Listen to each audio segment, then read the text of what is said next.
মাঝে মাঝে আমরা দেখি শুনি সিনেমাও, আমি সেই সিনেমাটা দেখিনি, পার্শ্ববর্তী দেশের একটি সিনেমাতে দেখানো হচ্ছে এটা দুই দেশের মধ্যে যুদ্ধ।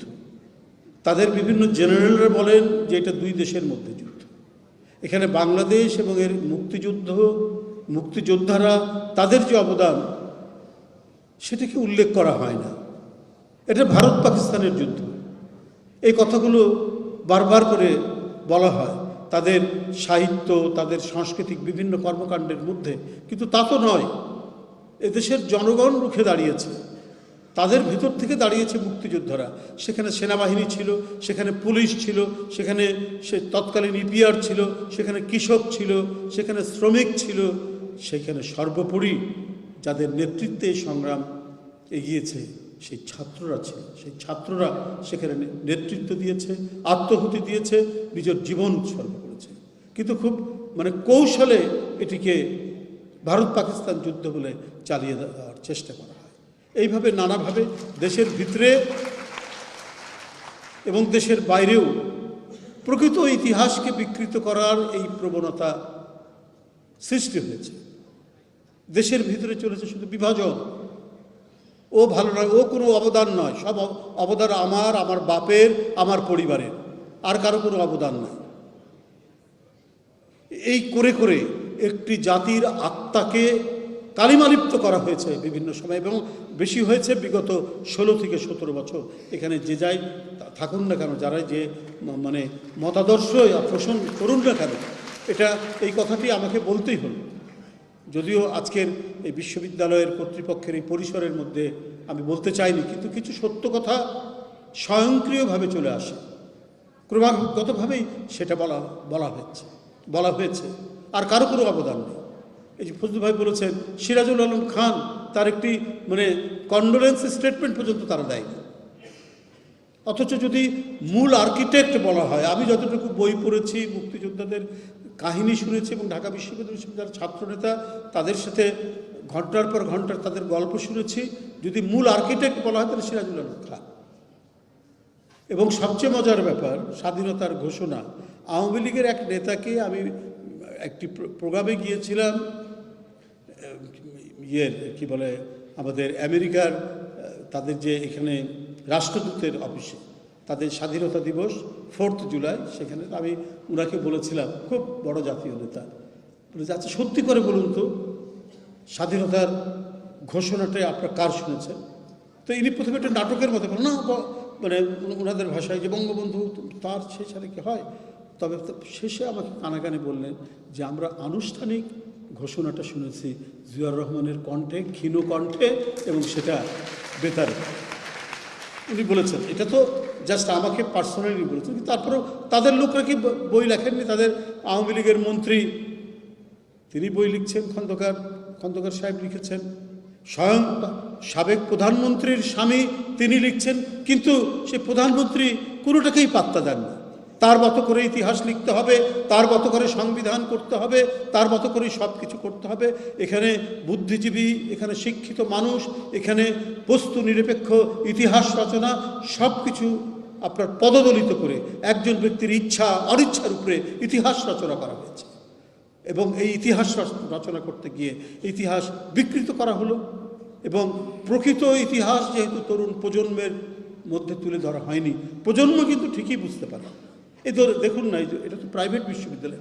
আমাদের কিন্তু একটা ধারণা ছিল যে প্রাইভেট বিশ্ববিদ্যালয়, এখানে ছেলেমেয়েরা যারা পড়েন তারা অধিকাংশই বেশ ধনাঢ্য পরিবারের সন্তান, তারা সচ্ছল পরিবারের সন্তান, তারা লেখাপড়ার মধ্যে থাকে এবং পাশ করে যত দ্রুত সম্ভব দেশের বাইরে অথবা দেশের মধ্যে কোনো কর্পোরেট চাকরি বা ক্যাডার সার্ভিস বা বাইরে, বিশেষ যে কথাটি আমি আজকেও শুনলাম যে প্রায় 50% মতো ছেলে চলে যায়। কিন্তু তারা যে রাস্তায় দাঁড়িয়ে অন্যায়ের বিরুদ্ধে সংগ্রাম করতে পারে এবং নির্দ্বিধায় হাসতে হাসতে নিজের বুকের মধ্যে তপ্ত বুলেটের সীসা যে বরণ করতে পারে, এটা প্রাইভেট বিশ্ববিদ্যালয় যে এই ভূমিকাও রাখতে পারে, এটা আমাকে বিস্মিত করেছে। এটা আমাকে তাজ্জব করেছে, বিমোহিত করেছে যে না, তারুণ্যের শক্তি হচ্ছে সার্বজনীন। এটা প্রাইভেট বিশ্ববিদ্যালয়, সরকারি বিশ্ববিদ্যালয়, এর মধ্যে কোনো পার্থক্য নেই। তারুণ্যের ধর্মই হচ্ছে অন্যায়ের বিরুদ্ধে বিদ্রোহ করা।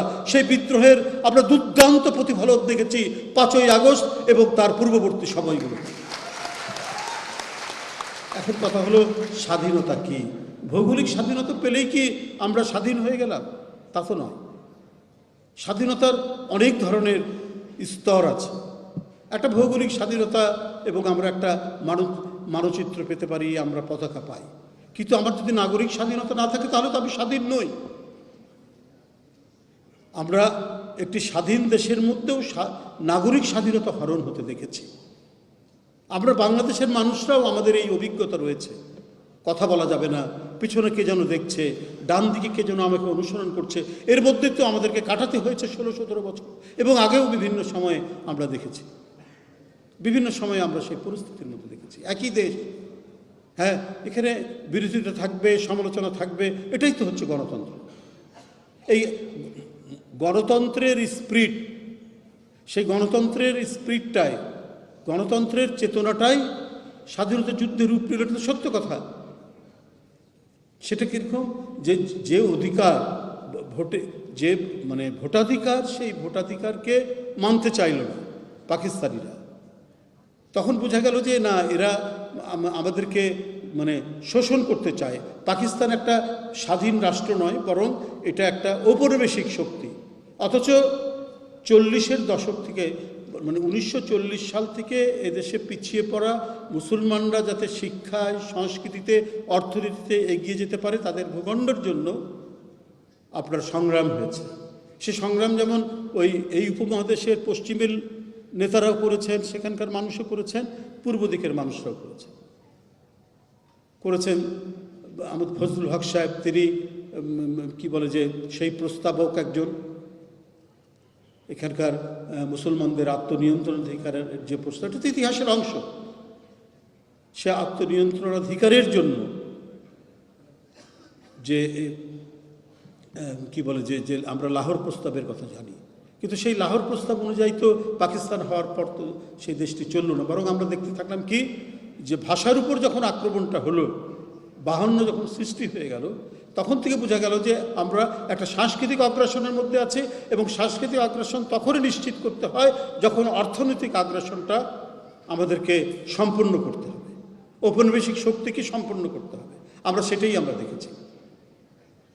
এবং এই কারণে আপনার যে দেশের মানুষ সবচেয়ে বেশি পাকিস্তান আন্দোলনের জন্য লড়াই করেছে, সংগ্রাম করেছে, সেই দেশের লোক, অর্থাৎ এই উপমহাদেশের পূর্ব অঞ্চলীয় দেশের লোক, আজকে যেটা বাংলাদেশ, এই অঞ্চলের লোক পাকিস্তান আন্দোলনের সবচেয়ে সক্রিয় ভূমিকা পালন করেছে, এবং 1946 সালে একচেটিয়া পাকিস্তান আন্দোলনের পক্ষে ভোট দিয়েছে, পাকিস্তানের জন্য ভোট দিয়েছে, এবং যেটিকে একটি গণভোট বলে ধরা হয়েছে, যে এটি গণভোট হয়ে গেল পাকিস্তানের পক্ষে। মুসলিম লীগ মানে এত বিপুল সংখ্যকভাবে জিতেছে। অথচ অর্জনের পর, 47-এর অর্জনের পর তো আমরা একটি ভিন্ন পরিস্থিতি আমরা দেখতে পেলাম। তার মানে কি বলা হলো, পাকিস্তান রাষ্ট্র হয়েছে, আমরা স্বাধীন। যে হিন্দু ভূস্বামী, শিক্ষিত মানুষ এবং যারা জমিদার শ্রেণী, এদের থেকে আপনার বৈষম্যের শিকার ছিল মুসলমান জনগোষ্ঠী এখানে সংখ্যাগরিষ্ঠ হওয়ার পরেও, যে পাকিস্তান হলে পরে এখানে ছেলেরা ইউনিভার্সিটিতে ভর্তি হতে পারবে, স্কুল কলেজে ভর্তি হতে পারবে, তারা তাদের কি বলে যে শিক্ষা দীক্ষায়, অর্থনীতিতে তারা গড়ে উঠবে, সেই প্রত্যাশা নিয়েই তো করা হয়েছিল। তো সেই প্রত্যাশা তো গুড়ে বালি হয়ে গেল। তো এই যে বঞ্চনা থেকেই স্বাধীনতার চেতনাটা জাগ্রত হয়, সে জাগ্রত হলো সেটা 47 থেকে 71-এর মধ্যে, এবং একটা সাহিত্য শাসনের মধ্যে দিয়ে স্বাধীনতার রূপ নিল। তো এই যে মানে আমরা স্বাধীন ভূখণ্ড পেলেই যে স্বাধীন হই তা না। আমি খবরের কাগজ পড়তে পারবো না, একটি দল যেভাবে ভাবে চিন্তা করে আমাকে শুধু সেটুকুই পড়তে হবে, তার স্লোগান আমার স্লোগান হতে হবে, তার কথা আমার কথা হতে হবে, তার নেতা আমার নেতা হতে হবে। কেন? স্বাধীনতা আন্দোলন, হ্যাঁ এটা আমি মানছি, স্বাধীনতা সংগ্রামের একটা পথ প্রস্তুত করেছেন শেখ মুজিবুর রহমান, আমাদের জাতীয় নেতা নিঃসন্দেহে। কিন্তু মৌলানা ভাসানীর অবদান কিছু ছিল, কম ছিল?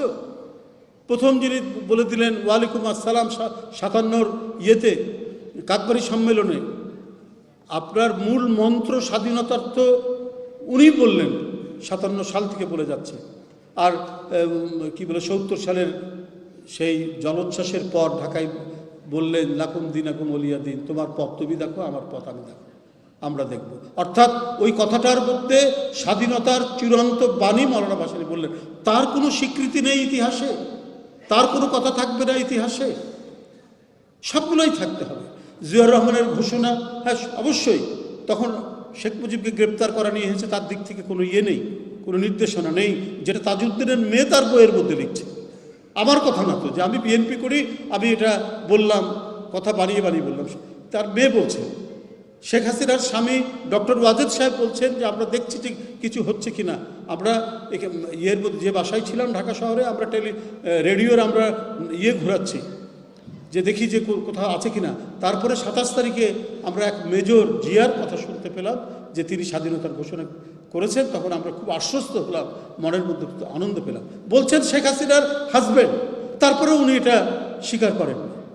ইতিহাস করছেন, এক পেশে ইতিহাস করছেন, তার মনে যেটা ভালো লাগে সেইটা তিনি করছেন।